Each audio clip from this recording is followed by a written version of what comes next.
yaxşı şey insanları cəlb edir.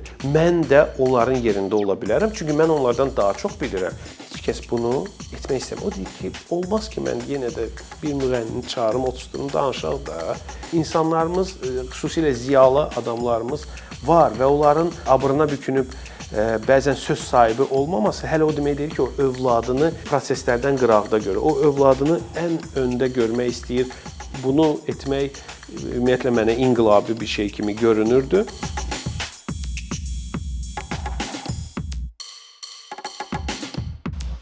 Fatih, salam.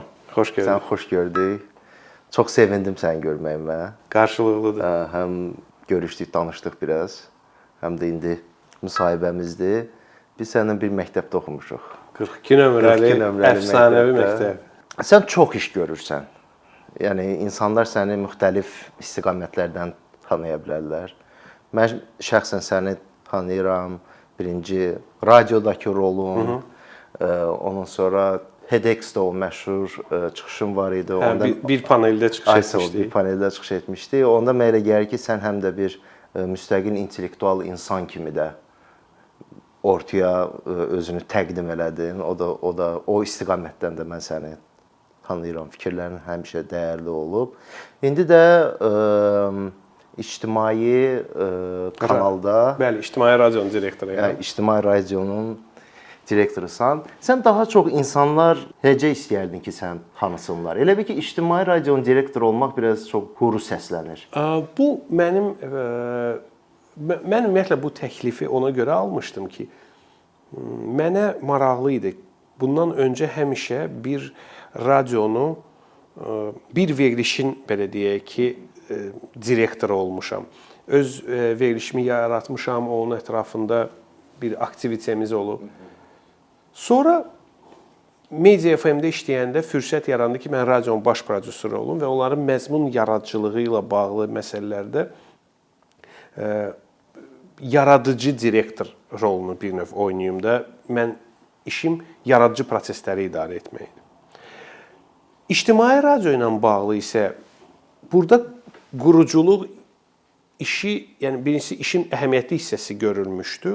Bu radio mən ora gələndə artıq 13 ilə yaxın idi ki, fəaliyyət göstərdi. Məndən radionu dəyişmək tələb olunurdu. Onu biraz belə deyək ki, daha çevik etmək və dinləyici istəklərinə daha yaxın etmək idi. Dinləyici istəyi deyiləndə burada nə nəzərdə tutulur? Biraz açsaq onu. İzah edeyim. O ana İctimai Radio bir qədər köhnəlmiş sanki görünürdü. Yenilikçi görünmürdü. Tərtibat baxımından, məzmun yaradıcılığında ölçü vahidi, yəni ki, heyf ki, itirilmişdi. Çünki misal üçün efirdə payı böyük olmalı olan şeylər balaca ölçüdə edilə bilərdi. Və əksinə də yəni efirdə o qədər yeri verilməyəcək məsələlər üçün çox böyük ölçülər verilmişdi. Bu da yekunda verilişdə şeyə gətirir, çıxarır da. Yəni bir kiçik mövzuda uzun-uzadı sözdən söz çıxarmaq, o xronometrajı doldurmaq xatirinə. Bu bir qədər texniki tərəfi barədə. Məzmun etibarilə isə mövzular bir-birini təkrar eləyirdi. O illərlə eyni dəhlizlərdə dolambac gedirdi. Heyf ki, bu həm də ümumiyyətlə tamamilə bu vaxta qədər işlənilməmiş mövzuların işlənməsi üçün heç bir yol açmırdı. Bu tələb olunurdu ki, bir balaca bu şeyləri dəyişmək, İctimai Radio necə dəyişə bilər və daha yaxşı necə ola bilər sualına cavab vermək. Ondan dolayı böyük bir iş görüldü. İndi söz yox ki, hamının gözü qarşısındadır ki, İctimai Radio əvvəlki halını heç xatırlatmır. Daha yaxşıdır, daha pisdir sualına mən cavab vermək istəmirəm. Ona görə ki, bu bir qədər fərdi təəssürat ola bilər. Amma yəqin ki, sizin özünüzün müəyyən ölçmə mexanizmləriniz var. Onlara görə biz indi daha yaxşı durumdayıq deyə düşünürəm.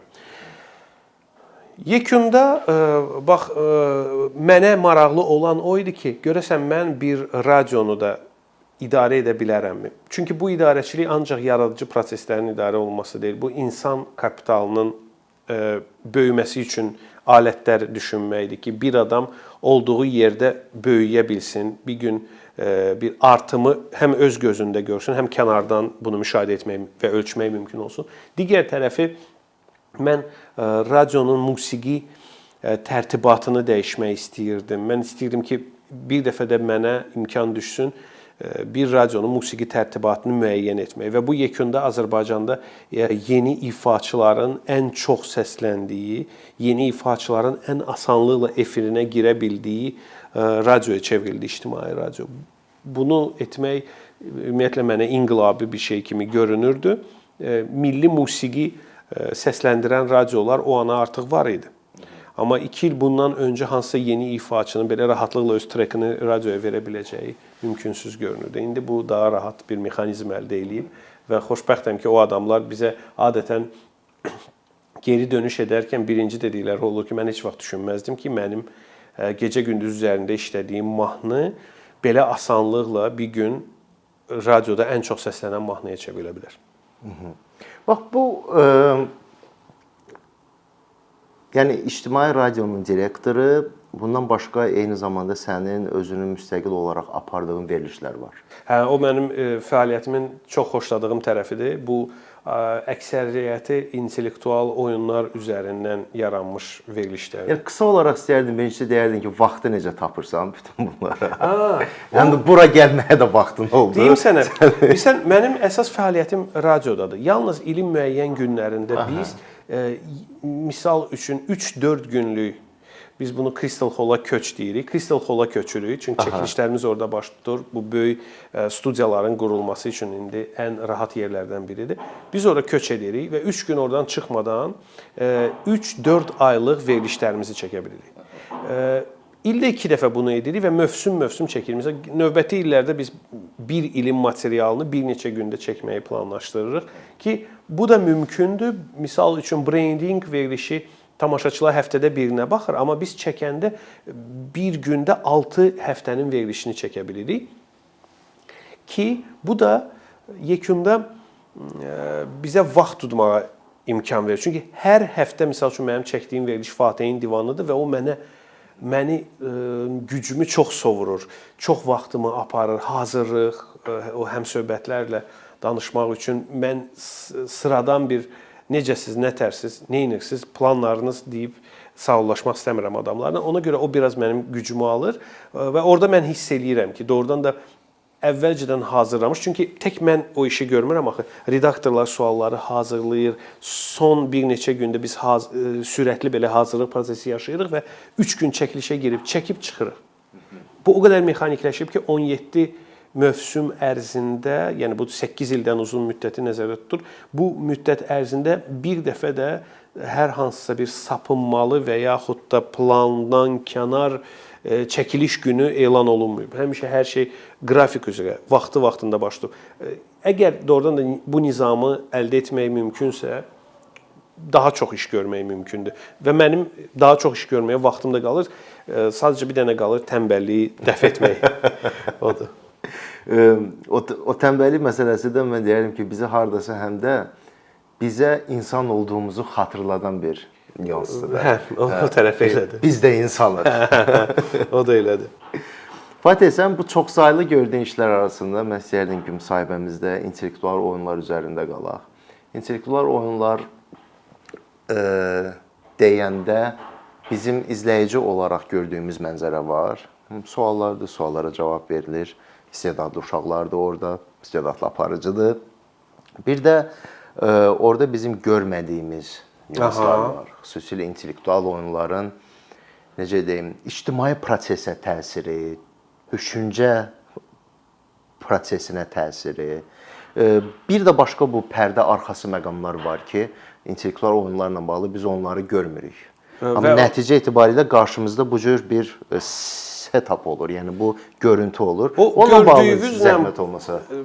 Rahat, mən o barədə danışa bilərəm. Çünki gördüyünüz verilişin doğrudan da səhnə, pərdə arxasında qalan hissəsi verilişin özü qədər maraqlıdır. Çünki dediyim kimi 8-9 il bundan öncə intellektual oyunların televiziyaya ayaq açması az qala mümkünsüz idi. Biz brain ringi başlayanda hamı deyirdi ki, bu siz hansı dövr idi? 8-9 il bundan əvvəl ən reytinqli verilişlər ölkəmizdə nigah qurmaq haqqında, o bizim belə deyək də ictimaiyyətin ziyalı qisminin lağa qoyub baxmadığı verilişlər idi ki, haqlıydılar. İndi də bu mövqedə qalmaqlarında haqlıdılar ki, bu verilişlər məişət haqqındadır və hər kəsin öz məişəti olursa, özgəsinin məişətinə niyə baxsın? Ona görə də bu cür verilişlərin o zaman yaranması təəccüb doğururdu ki, bu kimin üçündür, bu niyə lazımdır, bu nə verəcək? Bizim veriliş, mənim apardığım branding verilişindən öncə teleməkanda olan intellektual verilişlər iki qismə bölünürdü. Yəni hansısa intellektual yarışmalar var idi. Bu yarışmalar çox önəmli də başa düşmək ki, misal üçün siz milyonçu yarışmasına baxmısınız da. Milyonçu yarışmasını mən sona qədər intellektual yarışma adlandırmazdım. Bu şans oyunudur və orada sənin intellektin sənə kömək ola bilər. Bir də var, misal üçün nə harada nə zaman oyunu. Hamının Rusiya telekanallarından tanıdığı və müəyyən sahədə dünya görüşü, hətta deyərdim geniş dünya görüşü, bütün sahələrdə az qala akademik biliklər tələb edən bir oyun. O oyunda öz növbəsində bizdən öncə Azərbaycanda oynanılmağa başlandı və o oyun bundan öncə yalnız sportivnaya что где когда deyirlər. Yəni idman nə harda nə zaman, yəni idman üslubunda oynanılırdı. Böyük çempionatlar. Yəni bir deyək ki, onlarla masa, bəzən 100-ə qədər masa arxasında oynayan yüzlərlə gəncin böyük bir cədvəldə sıralanması, kimin daha çox suala cavab verməsi həvəsi, yəni idman sözü oradan gəlib ki, bir vahid vaxt ərzində daha çox insan oynayır və onların oyunu televiziyada kimi yalnız 6 nəfərin oyunu deyil. Bu 6 nəfərin əyləşdiyi yüzlərlə masanın bir-biri ilə yarışmasıdır. Yekunda bir komanda daha çox suala cavab verdi deyə qalib qalır. Branding elə bir zamanda gəldi ki, bunun üçün zəmin çox az idi. Oynayacaq komandalar güclə formalaşırdı. Və o zaman daha çox rus dilli camiyə oyunun əsas auditoriyası idi, oyunçu auditoriyası idi. Bunu necə izah edirəm? İş ondadır ki, o zaman rus dilli klublar Azərbaycan dilli intellektual klublar üzərində bir üstünlüyü var idi. Bu da sadəcə olaraq intellektual oyunlara ilk növbədə rus dilində təhsil alan uşaqların qatılmasından idi. Çünki zaten hamının baxıb bu oyunları gördüyü Rusiya telekanallarında oyunlar rusca oynanılırdı. Uyğun olaraq sanki bir köynə rus dilli məktəblilər daha yaxın idilər. O intellektual oyunların da çox yaxşı ənənələri var. Qədim Azərbaycan üçün ənənələri var. Bu ənənələrin bugün sabah 30 ildən çox yəni bir keçmişi olacaq və o keçmiş bizə Balaş Qasımov, Rövşən Əsgərov, ondan öncə Mikayıl Cabbarov kimi oyunçuları kəşf etməyə və onları tanımağa imkan verdi. Və digər oyunçular da sanki onlara baxıb həvəslənib, həm də bugünə qədər oxuduqlarımı, bildiklərimi bu cür gəlib kiməsə sərgiləyə bilərəm, göstərə bilərəm və Fatim, mən bir sən də maraqlıdır. Üzr istəyirəm, sözünü kəsdim. İstərdim bu nüans üzərində qalaq. Yəni necə oldu ki, institusional yaddaşı rus dili ilə bağlı olan, ənənə olaraq rus dilli icmasını hədəfləyən bu intellektual oyun, o keçid necə baş verdi ki, bu həm də Azərbaycan dillilərin intellektual oyununa çevrildi? Çox gözəl. Məsələ ondadır ki, ən çətin məqam ondan ibarət idi ki, ilk dəfə kimisə inandırmaq ki, bu oyunu Azərbaycan dilində də oynamaq olar.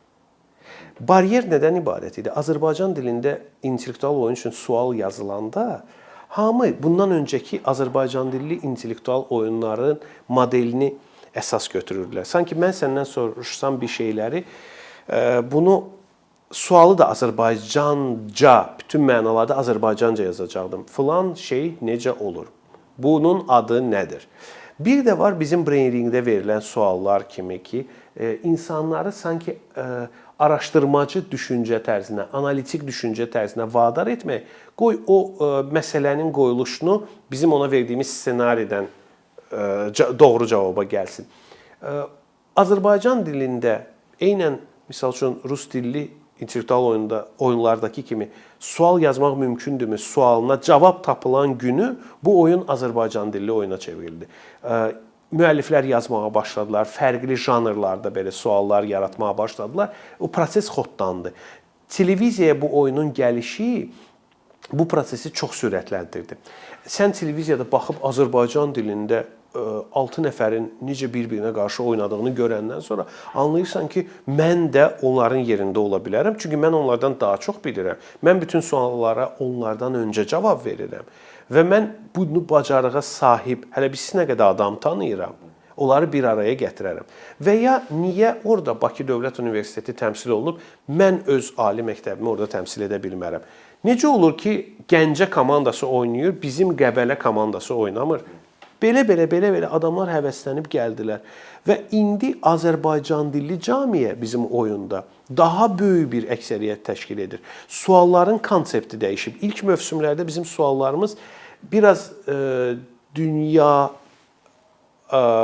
haqqında və çox az Azərbaycan barədə idi. İndi əksinə balans dəyişib. Sualların böyük əksəriyyəti, 90% Azərbaycan tematikasındadır.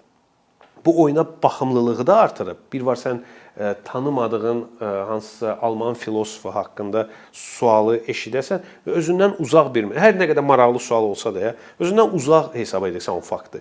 Düşünürsən ki, sənə həyatına heç bir təsiri yoxdur. Bir də var ki, biz Azərbaycan tematikası ilə bütün Azərbaycan dilində danışan hər kəsi özümüzə bir köynə yaxın elədik. Bu birdən baş verə biləcək proses deyildi. Bu tədricən olmalı idi. 8 ilə yaxın vaxt tələb olundu buna. Tam Azərbaycan dilində də Azərbaycanla bağlı, daha doğrusu suallar verməyi də mən sona qədər hələ doğru hesab etməm ona görə ki, bu oyuna baxan adamlar həm də bir də dünyada nəyin baş verdiyini oradan öyrənə bilərlər. Niyə olmasın ki? Niyə o bilməsin ki, misal üçün Yaponiyada insana hörmətin əlaməti olaraq bir adamın digəri qarşısında təzim bucağı ilə müəyyən olunur ki, mən sənin qarşısında nə qədər dərin təzim edirəmsə, bu mənim sənə olan ehtiramımı bir o qədər daha aydın ifadə edir. Bilsin, bunu başqa hardan biləcək ki? Bu da çox vacibdir ya. Çünki bu kimi şeyləri bilmək üçün nə çox mənbə var Azərbaycan dilində. Ha, budur. Bəs, yəni bu fikrimdən əlavə eləmək istəyərdim. Nəyə görə mənə elə gəlir ki, həm regional, həm də beynəlxalq bilik dairəsinin genişləndirilməsi vacibdir. Çünki indi dünya bir-birinə daha çox bağlıdır, daha çox əlaqəlidir və bir dənə çox kiçik bir məkanda deyək ki, Azərbaycan kimi kiçik hansısa bir məkanda ictimai proseslər olsun, istər iqtisadi olsun, yəni bir çox sahələr, hətta təhsil olsun, orada regional və beynəlxalq olaraq baş verənlər, indiyənə kimi olan tarixi gəlişmələr, onlar özü çox ciddi təsir eləyir. Ona görə mən səninlə razıyam ki, orada yaxşı olar ki, biz tək o ingilislər deyir inward, yəni ki, ancaq içəri özümüzə baxaraq inkişaf eləməyək, həm də belə xaricə müəyyən bir pəncərəmiz olsun. Doğru. Fatih, nəyə görə məhz 6 nəfər? Yəni, o stol ətrafında 6 nəfər olur. Çox yaxşı sualdır. Çox yaxşı sualdır. Məsələ nədədir? Məsələ ondadır ki, bu oyunları düşünərkən, brandingi misal üçün düşünərkən, что где когда yaradıcıları onu düşünüblər və nə harada, nə zaman oyunun yaradıcıları da bu oyunu düşünərkən psixoloqlarla məsləhətləşiblər. Suallar necə olmalıdır? Oyunçularda bu oyuna rəng qatan hansı xüsusiyyətlər var? Onun rolu nədir oyunçunun? Sadəcə suala cavab vermək, yoxsa bir başqa rəng də qata bilər? Biz onu sınağa çəkirik, yoxsa bu maraqlı birgə vaxt keçirmə formulasıdır. Nədir bu? 6 nəfər isə belə qəbul olunub ki, masa arxasında ola biləcək və diskussiya qura biləcək maksimal insan sayı kimi qəbul olunub. Psixoloqlar deyir ki, 7-ci adam bu cür diskussiyanı yalnız zəiflədə bilər. 6 adam o rəqəmdir ki, 6 fərqli personaj o rəqəmdir ki, diskussiyanı daha dolğun etmək üçün, hər tərəfli etmək üçün, rolları bölmək üçün bəs edir. Çünki bizim oyunda rollar bölünüb. Kapitan var, düymə sıxan var. O deyir ona ki, sıx cavabımız hazırdır. Digər 4 nəfər də aktiv, yəni müzakirəçilərdir. Biri həmişə adətən tənqidçi olur. Çünki təklif olunan 3 nəfərin versiyalarını misal üçün o tənqidi yanaşır ki, çünki o münasibətdə lazımdır ki, komanda düzgün cavabı səhv təxmin edib dərhal düyməni sıxıb o cavab haqqını itirmiş olmasın. Bu təxminən ideal altılıq hesab olunur. Mən daha sonra bir başqa kitabda da həm də masa arxasında çörək yeyərkən də 6 nəfərin ideal, belə deyək ki, rəqəm təşkil etdiyini eşitdim ki, həqiqətən bir-birini eşitmək üçün, bir-birinin sözünü rahat həzm etmək üçün 6 nəfər ideal məclisin formulasıdır. İndi restoranlarda da məhdudiyyət. Səhv eləmirəmsə bir stol ətrafında təxminən elədir. 6 nəfər. 4 nəfərdir, yanılmıramsa. 4 nəfərdir. 2 nəfər orada çatmır. Bu onda belə başa düşürəm ki, 6 nəfərin stol ətrafında oturması, əslində mən bunu bəzi seminarlarda da görmüşəm, təlimlərdə də görmüşəm universitet həyatımdan. Onda belə başa düşürəm ki, 6 nəfər bir komanda içərisində əməkdaşlığın daha yaxşı qurulmasını təşkil edir. Bu barədə hətta mən oxuduğum bir çox misal üçün idarə etmə ilə bağlı kitablarda da tövsiyə olunur ki, şirkət qurarkən və ya hər hansı bir idarədə struktur yaradarkən fikir vermək lazım ki, hər kəs özündən savayı 5-6 nəfəri idarə etmiş olsun. Yəni özünüzü kapitan hesab eləsəz bizim Brainring komandasında, sizdən savayı masa arxasında 5 nəfəri idarə etmək çox asandır. Rahatdır. Bunun yəni hər şeyə izah var. Siz 5 nəfərlə bağlı onların işini nizamlamaq üçün heç bir əngəl yaşamayacaqsınız. Daha çox olarsa əlbəttə yaşayacaqsınız. Eynən də idarə etmədə də bir nəfərin 6 nəfərin müdiri olması effektivlik baxımından ən yüksəkdir. Daha az olanda sənin onları idarə etməyə daha çox vaxtın var deyə başlayırsan işinə çox qarışmağa həddindən, öz işini görə bilmirsən. Onların sayı 6-dan çox olarsa çatdırmırsan fiziki olaraq olan işini idarə etməyi. 6 isə o ideal rəqəmdir. Bu mənada da doğrudan da insan idarə etməsi baxımından da doğru, dürüst rəqəmdir. Fatih, bizim təhsillə bağlı mənim özümün hələ oxuduğum dövrdə müşahidə etdiyim problemlərdən biri bu idi ki, hazır verilənlər var idi. Hazır nəinki informasiyalar, həm də hazır gəlinmiş qənaətlər var idi. İstər milli mövzularda, ictimai mövzularda, bir çox ənənəvi mövzularda və onları çalışırdılar ki, bizim beynimizə yeritsinlər. Yəni tənqidi düşüncə prosesinə çox az yer verilirdi ki, biz bu fundamental sayıla biləcək bu gəlinmiş qənaətlər ki, yoxdur. Biz bu qənaətləri sual eləyə bilərik. Bəlkə bu belə deyil. Bəlkə bura yanaşma fərqli ola bilər. Mən indi əmin deyiləm bizim təhsil prosesimizdə bu istiqamətlə bağlı nə kimi dəyişikliklər olub. Heç bu haqda da danışmağımızı istəmirəm. Daha çox istəyərdim ki, bu intellektual oyunların buna təsirindən danışaq. Bu bunu aşılayırmı iştirakçılara və auditoriyaya? Deyim, birincisi, gəl bunu başa düşək ki, misal üçün, sənin haqqında danışdığın biliklər, məktəbin proqramı heç də mənə elə gəlmir ki, bütün hallarda Pifaqorla bərabər teoremi isbat etməyi, yəni onun gəldiyi yolu onunla bərabər gəlməyi tələb etməlidir. Bəzi qənaətlər həqiqətən də doqmatikdir və o cür ola bilər. Başqa məsələ ki, razıyam, müəyyən məşğələlər də olmalıdır ki, onlar yolu gedərkən səndən bir araşdırmaçı, səndən bir explorer da, yəni sən bir şeyləri sorğu-sual edəsən, bəzən verilənləri dəyişəsən kimi funksiyanı yerinə yetirəsən. İntellektual oyunlar zaten elə o çərçivədən çıxmış adamların oyunudur ki, onlar yalnız onlara verilənlərlə kifayətlənməyib, bu sahədə biliklərini biraz da genişləndirmək üçün nəsə oxuyublar. Çünki bizim suallar da məktəb proqramı və yaxud da əl çatan akademik biliklər haqqında deyil. Yəni biraz müstəqil araşdırma tələb edə biləcək. Bəli, çünki müəlliflər sual axtararkən onlar müxtəlif mənbələrə müraciət edirlər, müxtəlif həyat təcrübəsini öyrənirlər. Artıq oxunması dəbdə olmayan kitabları araşdırırlar və ya əksinə tam yeni çıxmış hansısa mənbələrə istinad edib oradan sual tapırlar. Ona görə də bu cür redaktorlara qarşı oynamaq üçün komandanın üzvləri uyğun olaraq onlar kimi düşünməyə çalışırlar. Onlar kimi araşdırmaçı olurlar. Onlar müəyyən tendensiyaları tutmağa çalışırlar ki, suallarda bu mövzulara toxunulur. Deməli, həm də bunu oxuma. Bizim bu mənada təsir alətimiz var. Suallarda balaca bir yeni cığırlar açırsan və insanlar dərhal o istiqamətləri araşdırmağa başlayırlar.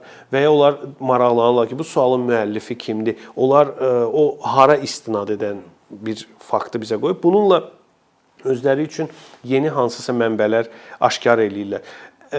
Və bəzən biz onların dalınca yola çıxırıq. Çünki biz başa düşürük ki, indi Clubhouse var. Adamlar Clubhouse-da var. Nəyisə dinləyir və biz də nəyisə dinləyib oradan onlara sual verə bilərik. Bu qarşılıqlı prosesdir. Artıq bunu düşünürsünüz siz.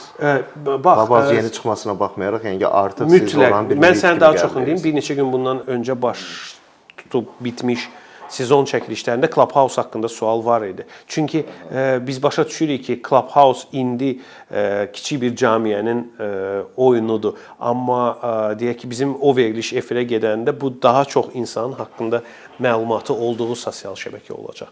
Və sair və ilaxır. Yəni bu kimi misallar çoxdur. Koronavirusla belə olmuşdu ki, biz çəkiliş edəndə o zaman bir il bundan öncə koronavirusun yeni ayaq açdığı dövr idi.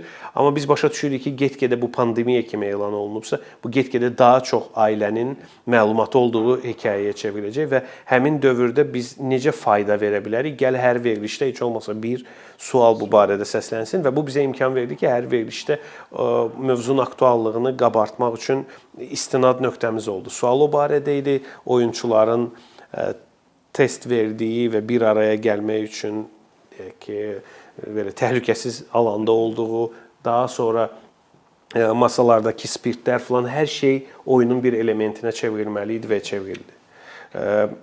Araşdırmaçılığa gəldikdə isə sonda bir yekun buna deyim ki, söz yox ki, bu oyun yalnız onun qarşısına qoyulan kitabı oxumaqla kifayətlənən adamların oyunu deyil, bu dəqiq.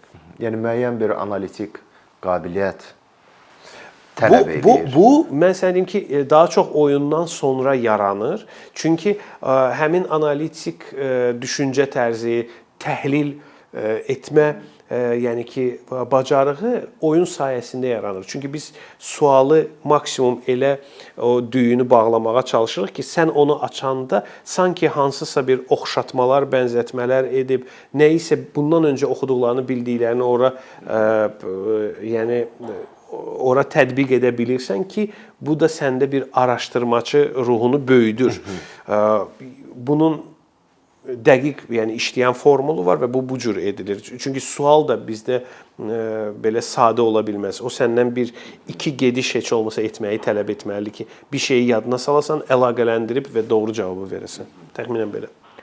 Fatih, dünənləri bir verilişə baxırdım. Daha doğrusu verilişə baxmırdım. Çalışırdım anlayım ki, mən auditoriya olaraq, izləyici olaraq bundan nə öyrənə bilərəm də. Bir neçə belə müğənnidir, gəliblər, bir aparıcıdır.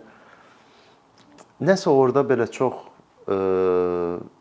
sən demiş, belə aşırı məişət kontenti zəngin olan mövzular müzakirə olunur. Kimsə toy olacaq, ona xoşbəxtlik arzuluyur falan. Yəni ilk baxışdan görürsən ki, deyək ki, kontentin içərisində kimsə öldürməyə səslənmir, kiməsə qarşı zorakılığa səslənmir, eləmir, amma olduqca belə keyfiyyətsiz, bəsit, bayağı. Yəni adam düşünür ki, bunu zaten insanlar öz həyatlarında yaşayırlar.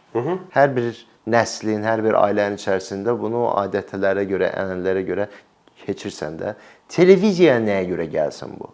Bu arada məndə belə bir sual var idi ki, İzləyici olaraq bu mənə necə təsir edir? Məsələn, mən o anda əsəbləşdim.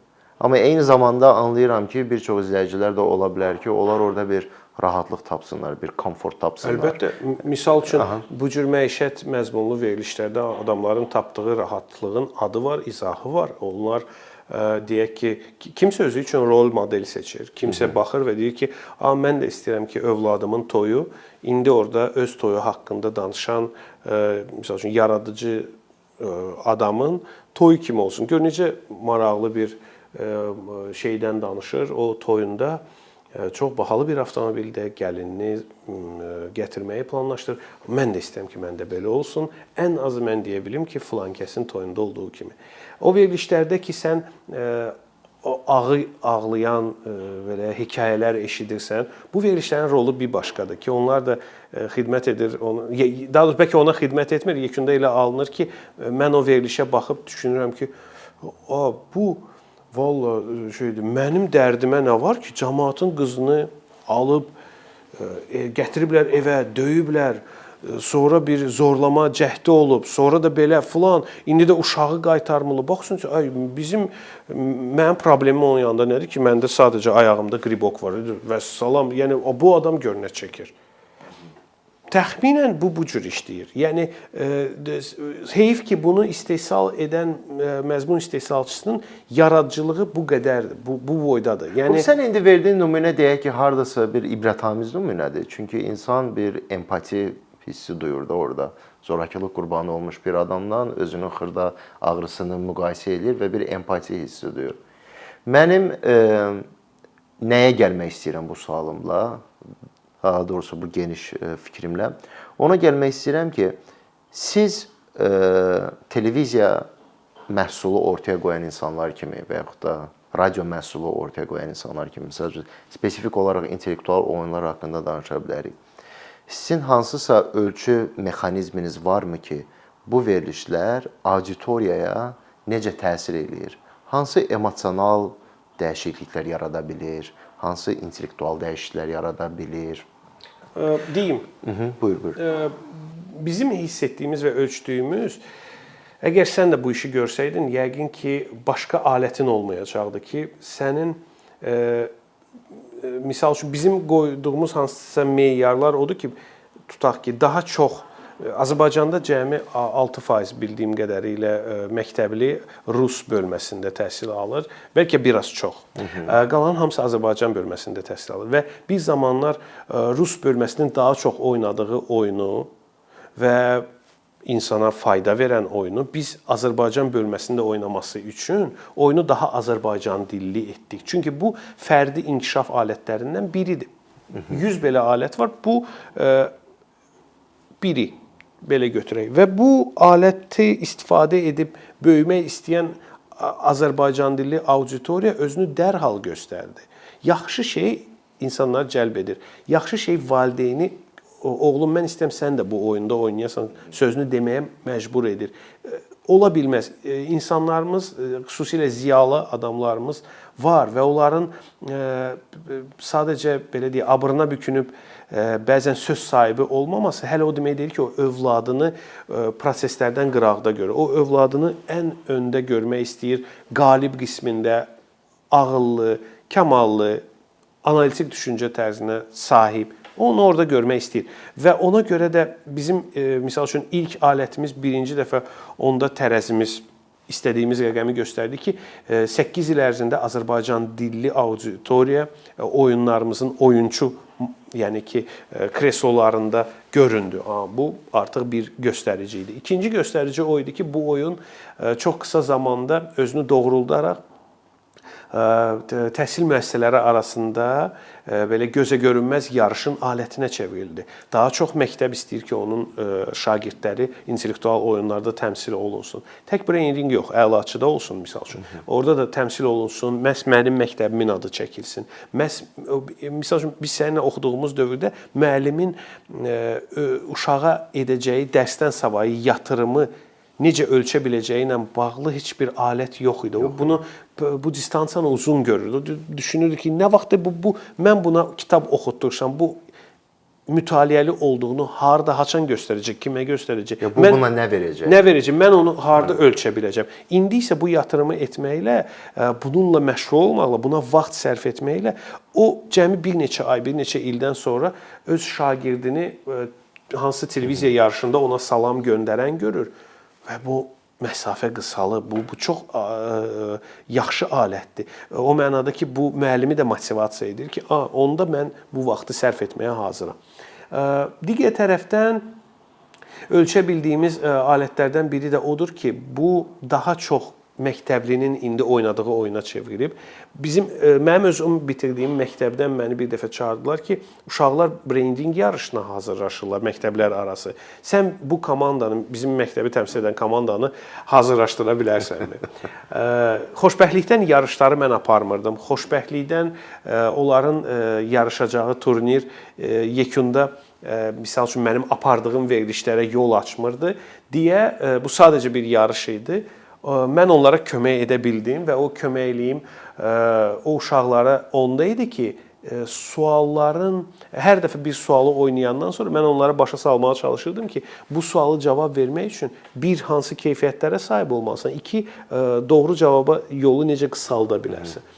Çox yaxşı bir təcrübə olmuşdu mənim üçün də. Çünki ilk dəfə idi ki, mən hansısa komandanın məşqçisi sanki rolunu öz məktəbinin. Öz məktəbimin və xoşbəxtlikdən bu öz məktəbim olmuşdu. O fürsətə görə misal üçün mən məktəbimizin direktoru Firəngiz xanıma təşəkkür edirəm ki, bu fürsəti məhz mənə yaşatmışdı. Mənim üçün də maraqlı, mən də götürdüyüm, öyrəndiyim bir şey oldu. Fatih, və son olaraq soruşmaq istəyirəm. Azərbaycan televiziya və radio məkanında özünün mütləq həll edilməsi vacib olan gördüyün iki problem. Gəl, mən bunu problem kimi qoymayım. Mən bunu hansısa indi hiss etdiyim qorxular kimi qoyum. Bir qorxu ondan ibarətdir ki, bir çox kanallar məzmun yaradıcılığında daha intellektual məzmun yaradıcılığını özləri üçün sona qədər uduşda hesab etmirlər. Onlar ehtiyat edirlər ki, bu yekunda onların maddi itkilərinə səbəb ola bilər. Çünki sənin az öncə təsvir etdiyin kimi hər hansısa bir məişət müzakirəsi daha böyük auditoriya yığır. Bu belə deyil. Bu belə deyil. Dünyada buna bir çox misal var ki, bəzən bəzi mövzular haqqında adət etdiyimiz tərzdə yox. Biraz başqa formada danışanda insanlar tibbə də və başqa sahələrə də elmi, yəni hansısa bir əsası olan sahələrə, humanitar hansısa misal üçün mövzulara daha belə deyək ki, tez yol açırlar. Siz 10 il əvvəl ölkəmizdə istehsal edilən sənədli filmlərə və indi istehsal edilən sənədli filmlərə baxsaz, bu keçirilmiş inkişaf yolunu aydın görəcəksiniz. Sizin xoşunuza gələn Netflixin, bilməm, dünya istehsalçılarının, digər məzmun istehsalçılarının ortaya qoyduğu sənədli filmlər, National Geographic falan, mümkündür, çəkmək olar. Onları hamısını etmək mümkündür. O yanaşmanı, yəni bizim məhsullara yansıtmaq olar. Sadəcə o yolu getmək uzun bir və əzimli bir, belə deyək, əmək tələb edir. Heç kəs bunu etmək istəmir. O deyir ki, olmaz ki, mən yenə də bir müğənnini çağırım, otusturum, danışaq da. Biraz daha çox əmək sərf edincə alınır. Bir. İki, bu kontekstdə elə iki də bu olsun ki, beynəlxalq təcrübəni öyrənmək və ya onu almaq, sözün fiziki mənasında, yəni pul ödəyib o, deyək ki, formatları əldə etmək, bunda qəbahətli heç nə yoxdur. Əksinə, bu sənin gedəcəyin yolu tez qısaltmaq üçün yaradılıb. Ki, misal, inkişaf etməkdə olan ölkələr və yaxud o ölkələrin ki, televiziyası inkişaf etməkdə olan və ya inkişaf etməmiş ölkələrin televiziyası səviyyəsindədir, bunlara bu yolu keçmək, yəni daha tez qət etmək mümkün olsun. O formatlar hər il dünyanın müxtəlif telesərgilərində sərgilənir. Al, gətir elə və dediyim kimi o yolu sıfırdan getmə. Sadəcə biraz bu sahəyə maliyyə və yaxşı idarəçilik gəldiyi an hər şey yaxşı tərəfə dəyişəcək. Fatih, çox sağ ol gəldiyin üçün. Minnətdaram. Çox maraqlı oldu. Minnətdaram. Təşəkkürlər. Əkinçinin yeni videoları haqqında məlumatlı olmaq üçün kanalımıza abunə olmağı və xəbərdarlıq funksiyasını aktivləşdirməyi unutmayın. İmkandan istifadə edərək cari patronlarımıza işlərimizi davam etməyə yardım olduqları üçün dərin təşəkkürümüzü bildiririk. Əkinçinin Patreon icmasının üzvü olaraq siz bizim təşəbbüsə dəstək göstərməklə bərabər hazırladığımız materialları hər kəsdən öncə izləmə imkanı əldə edəcəksiniz.